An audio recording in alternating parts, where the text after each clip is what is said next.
The Paragon of Man, Smoke Pit Fairy Tales Part 3, Chapter 6, Amelia.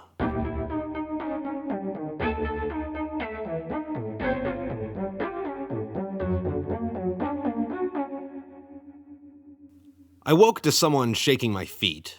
I leaned up and struggled to open my eyelids.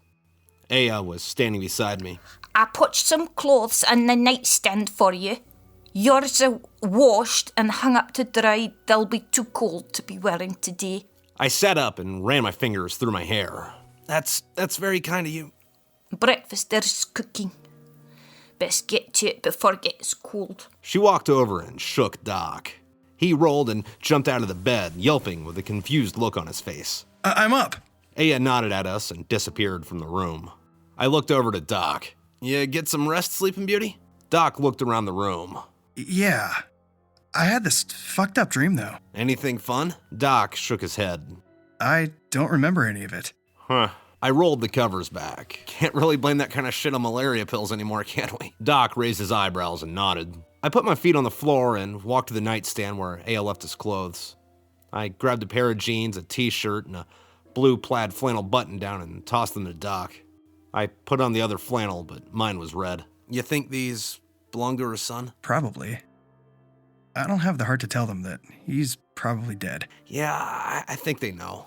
That's why they're being so hospitable. We tucked our pistols into our pants and walked towards the smell of frying bacon. The floor was cold on my feet, but the air in the house was warm. I pushed in the door. Fowler and Hill were sitting at the table in civilian clothes. Hey! Hill smiled. Fowler nodded at us. Whoa, hey, you're alive! Doc put his hand on their shoulders. Yeah, I think it was food poisoning. Fowler grumbled. Aya, Sharron, and Amelia all gave Fowler a dirty look. We snagged something growing on a bush out there on the way over. Hill explained. Aya raised an eyebrow to him. That wasn't very smart. Then she returned to tending the stove. So when y'all get here? Last night, about an hour or two after sundown. We have to go back and grab the rest of the guys today. Not until after breakfast. Amelia put a plate of scrambled eggs and sizzling bacon in front of me with a smile. She pressed her breast into my shoulders while she did it, pretending it wasn't on purpose, then went to grab plates for the others. Fowler looked at me, then shifted his eyes to the women and back. So... OPSEC. What was that? Saying grace. I covered my tracks. When everyone was seated at the table, I started eating. Between bites, Sharron asked, What's next for you? Rally our men, try to gather some food and water, and set sail for America. Immediately? Why not? The sea's too furious this time of year.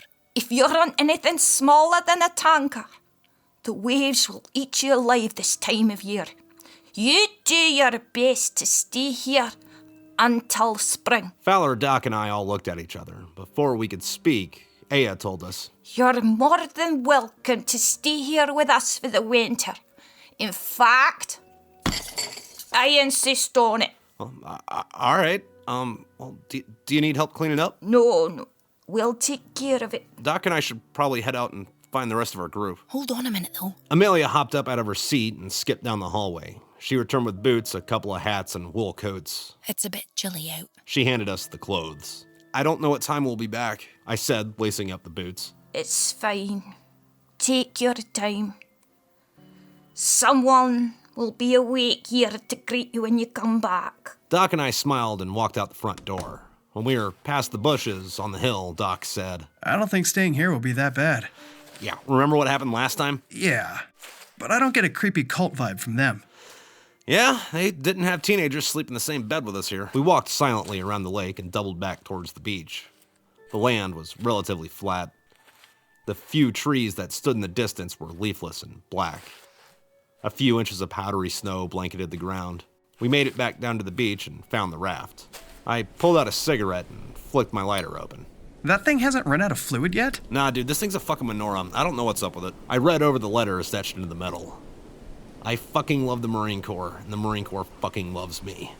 I thought about carrying it through Russia, through all the shit in St. Petersburg. Doc, do you think it's weird that we're the last of the 7th Marine Regiment? Not as weird as I think it is that one day we might be the last people who were Americans. I inhaled the smoke through my nose and looked at Doc. We haven't aged a day in years. Yeah, but it hasn't been that long. I mean, shit, it hasn't even been a decade. You know just as well as I do that we both should have been dead years ago. How long do you think it'll go on for? No idea. I just hope we don't live forever and end up as the last humans. Well, there's nothing we can really do about it either way. I guess not. The sea and sky were gray. The waves were choppy and a cold breeze blew through our clothes. I tried to look through the clouds to see the sun. I could tell that it was up and what direction it was in, but pinpointing it wasn't possible. How long do you think until sundown? Oh, hell if I know. I finished my smoke and flicked it into the sand. But it'd be nice to see the damn thing sometime this year. If it's like this in America too, I wonder how the Virescents are faring. They didn't have sun while they were flying through space. Yeah, but they had artificial light, and even then it wasn't the same as from a star. We stared out over the ocean for a while, silently waiting for the boat to appear. You thinking about your kid? Yeah, I really don't know what to think. I'm just glad there wasn't some weird alien mating ritual where Penelope had to, lay an egg and I had to shove it up my ass to incubate it. Yeah, that'd be shitty. I just wish I could have talked to her a little more. I wasn't there for her. I haven't been in fucking goddamn forever. Who the fuck knows what the fuck's going on? I feel like a fucking asshole. None of that's your fault, man. I felt miserable, more so than I normally did thinking about Penelope and leaving her behind. I couldn't help my nose flaring up, nor the trembling anger quaking in my chest. I wish we fucking died in Iraq. We? At least me. I pulled out another cigarette. Doc leaned down and grabbed the raft. There's the boat. I grabbed the other side and helped Doc push it into the water. We took out the oars and paddled out to sea.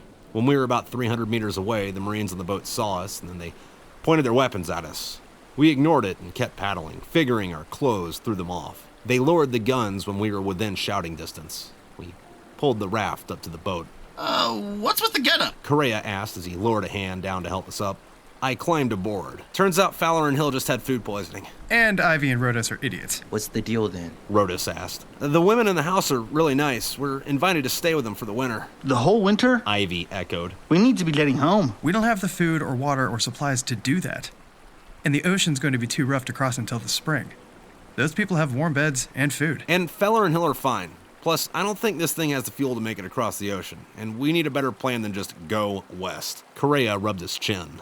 I guess you're right, but I'm still a little cautious of this all. I am too. But do we really have another choice right now? Correa walked back to the helm. Which way are we going? Correa sailed our little boat to a bridge where the road to Aya's house crossed. We moored on one of the stanchions and climbed up to the top with all of our things on our backs, and we made our way to the home. The sun had been down for a few hours by the time we made it into the gate.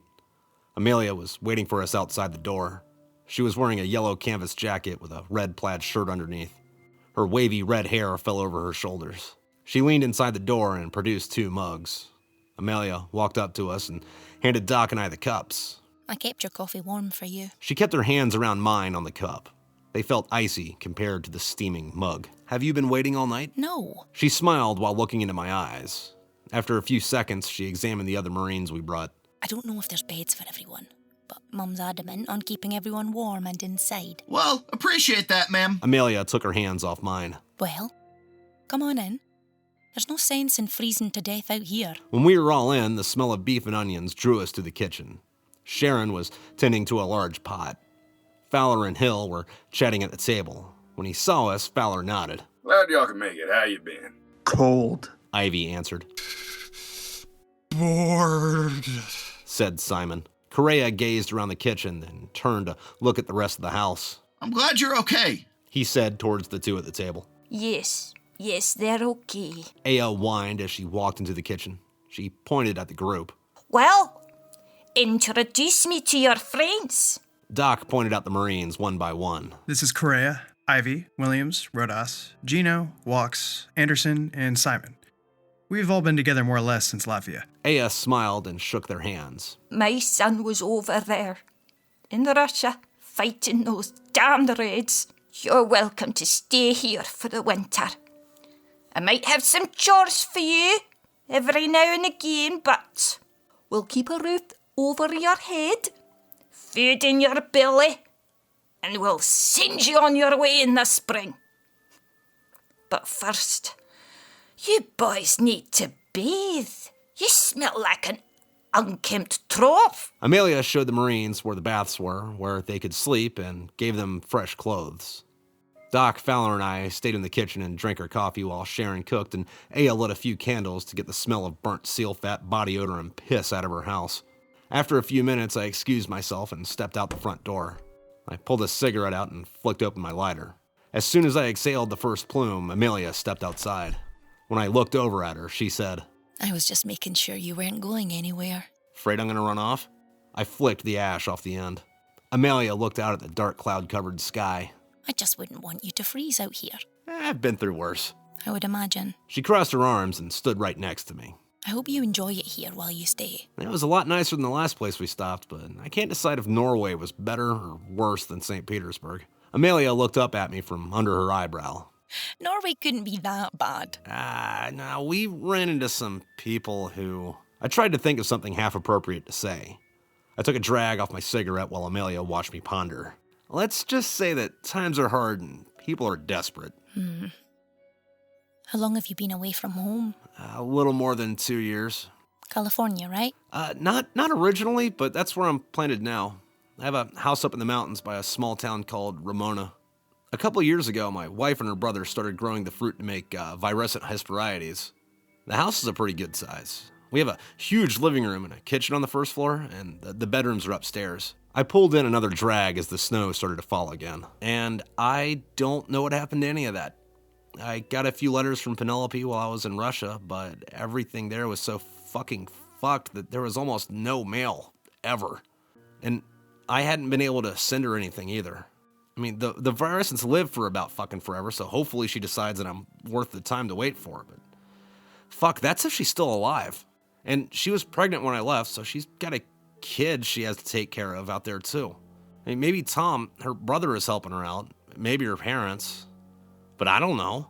The whole thing's got me twisted inside, and I don't know what to think or do. I mean, all I can really do is try to make it home. I managed to hold back tears while I was talking to Amelia. I don't know why I was opening up to a stranger like that.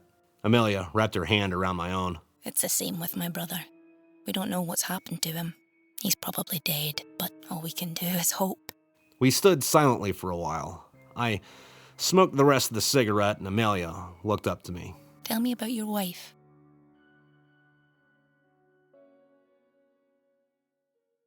All right, hey, so thanks for tuning into another episode of Smoke Pit Fairy Tales Chapter 6. Chapter 6, it's called Amelia. Who's in this?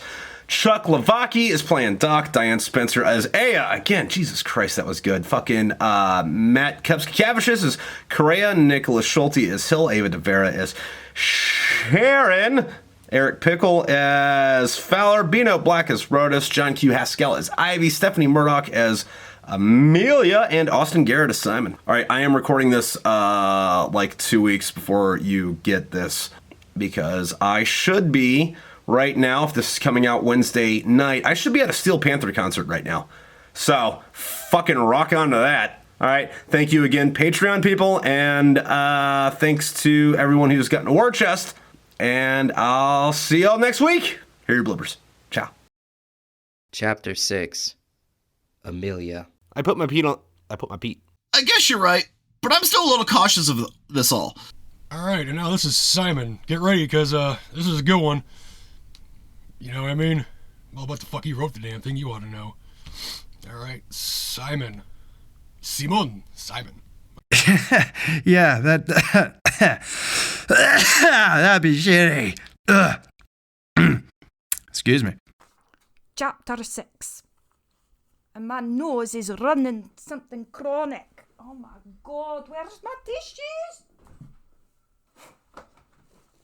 You think I'm some kind of crack addict? That's disgusting. Right. Chapter 6. Old Aya. Please tell me this is recorded. Yeah. I put my feet on the floor. I guess you're right, but I'm still a little cautious of this. Yeah, that'd be shitty. Yeah, that was too much. That wasn't very smart. That wasn't very smart. That wasn't very smart. That wasn't very smart. That wasn't very smart. That wasn't very smart. I can't fake laugh anymore. We'll just say the line straight. You smell like an unkempt trough. All silently waiting for the boat to appear. I guess you're right, but I'm still a little cautious of all My son was over there in Russia, Russia.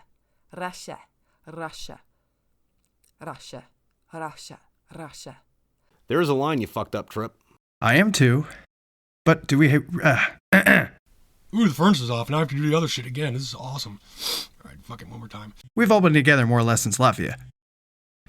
Gyno or Gino? Doesn't really matter. I said it both ways. If you use this against me later because of name and pronunciation inconsistencies, I'll kill you. There you go, Trip. You'll put that back. I think that was a little bit better. Right, I'm going to post that to you, mate. Good luck with the edit.